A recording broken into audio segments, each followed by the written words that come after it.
اے بنی آدم، ہر نماز کے وقت اپنے آپ کو مزین کیا کرو، اور کھاؤ اور پیو اور بیجا نہ اڑاؤ کہ اللہ بیجا اڑانے والوں کو دوست نہیں رکھتا۔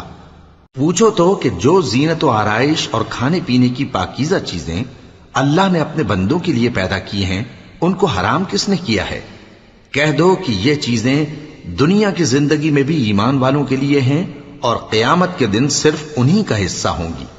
اسی طرح اللہ اپنی آیتیں سمجھنے والوں کے لیے کھول کھول کر بیان فرماتا ہے۔ کہہ دو کہ میرے پروردگار نے تو بے حیائی کی باتوں کو ظاہر ہوں یا پوشیدہ، اور گناہ کو اور ناحق زیادتی کرنے کو حرام کیا ہے،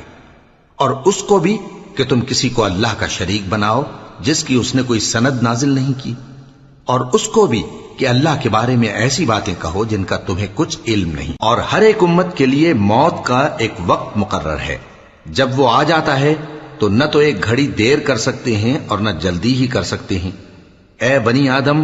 ہم تم کو یہ نصیحت ہمیشہ کرتے رہے ہیں کہ جب ہمارے پیغمبر تمہارے پاس آیا کریں اور ہماری آیتیں تم کو سنایا کریں تو ان پر ایمان لایا کرو، کہ اب جو شخص ان پر ایمان لا کر اللہ سے ڈرتا رہے گا اور اپنی حالت درست رکھے گا تو ایسے لوگوں کو نہ کچھ خوف ہوگا اور نہ وہ غمناک ہوں گے۔ اور جنہوں نے ہماری آیتوں کو جھٹلایا اور ان سے سرتابی کی، وہی دوزخی ہیں کہ ہمیشہ اس میں جلتے رہیں گے۔ بس اس سے زیادہ ظالم کون جو اللہ پر جھوٹ باندھے یا اس کی آیتوں کو جھٹلائے؟